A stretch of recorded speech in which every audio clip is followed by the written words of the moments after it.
After d4, d5, c4, and knight c6, the Chigorin is on the board. There's many more lines we need to go through, so let's get this going.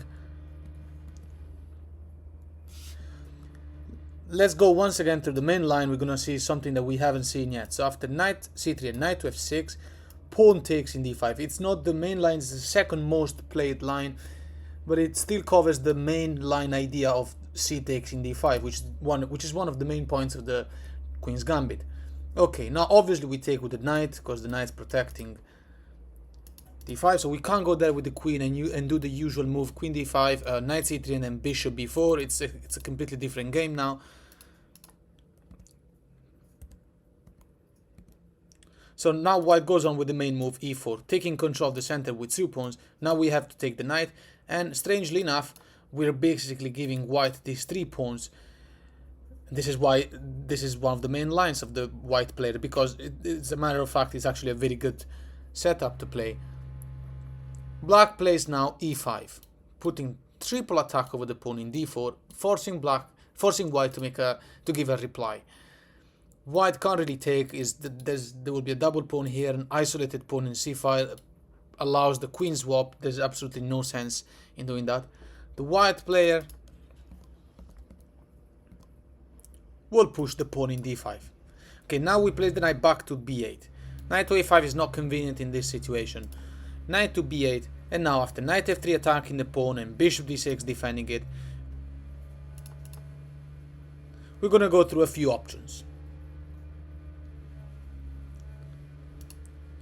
So there will be c4, queen b3, bishop b5 check, or bishop g5 attacking the queen. We'll learn how to deal with each of them, so that we can always be confident playing against the Queen's Gambit. Let's start with c4. That's a bit of a lonely, silly pawn in c3, so white will push it to c4. Idea potentially of taking in c5, of pushing to c5, exchanging the c pawn whilst taking the e pawn from us. So black plays knight a6 for that reason. We're now putting enough attack over the square c5. That's how we develop that piece. Okay, bishop e2, knight to c5. The knight stays in this square and is not going to be attacked by any pawn ever. So queen to c2 developing, and now castle, castle. How do we take it from here? a5. It's already a bit of a Zugzwangish moment. A move like bishop g5 is typically met with f6 in this type of game. The bishop will have to move again. Let's see, a move like bishop to d2, for instance, puts double attack over this pawn, fianchettoing the bishop. Black plays queen to e7. And we're already in a moment where there's not too much to do. h3 for whites. Oh, I'm just playing best moves for the white player. Black plays f5, so this is the thematic move you need to remember. You want to give the f pawn for the e pawn, because we did give white a few central pawns, so we have to obviously start challenging that. Now we're double attack here on e4, so the best thing to do will be to take. And now bishop f5 comes with an attack on the queen. The queen will have to move. Obviously queen to c3 is not good, because knight a4 just simply leads black to a winning endgame, because we're going to go on to with the bishop pair in an open endgame. If instead, let's say queen to d2, okay, then rook a to e8.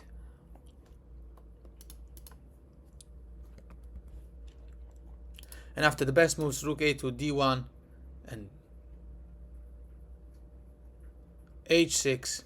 You see how the players have been playing moves like a5, h3, h6. These are the best engine moves, because there is not a single good move that doesn't compromise everything. Bishop d3 will be taken.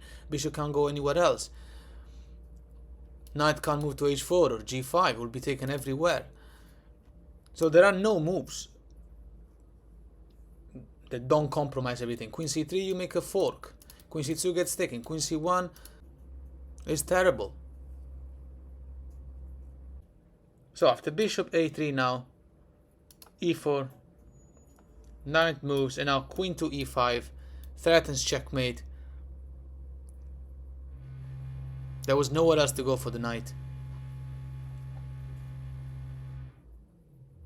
G3 can't be played because you simply take in H3 is completely winning. F4, and you will just simply take en passant, and you're still threatening a very strong attack. The knight can't go back to defend this square because you got double attack, queen and rook attacking the bishop in E2. So from the start, let's make a quick recap.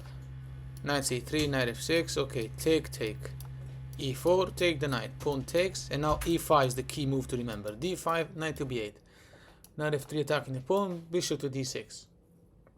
Now we know how to deal with the C4 ideas. Knight A6 is the best thing, and then the knight in C5 will be putting pressure on the backwards E4 pawn forever.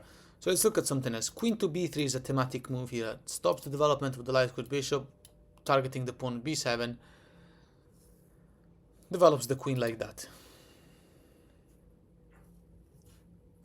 So the white player doesn't push in C4 in order not to compromise the good square C4 for the bishop. Although in this type of setup, usually when white plays queen's gambit, the bishop wants to go to C4 eventually. But in this case, it just doesn't really happen because there's a pawn in D5. It's a different setup. That's one of the reasons why you should play Chigorin. Also, you're completely deviating from any traditional theories. And after bishop G5, let's look at this type of idea. Here we play queen to E8. And after the development of the bishop, again, bishop C4 will be a bit stupid. Knight to D7. See, we want to go knight D7. We also have the possibility to go to C5 from there. We don't want to play knight A6 just in case white decides to give us the bishop for this knight. And this knight actually is a good piece. It's a very good piece in this Chigorin because, you know, we went to C6 and B8. We didn't waste moves. We needed this knight. This knight will do this type of move and go to C5 and will be a thorn in the back for the white player. So knight to D7, castle, and now knight to C5. Sitting to the right side of the father. Queen to C2 now. And now F5. Starting to recognize the patterns. This is also the reason why we didn't do, after bishop B5, we didn't do bishop G5, we didn't do F6.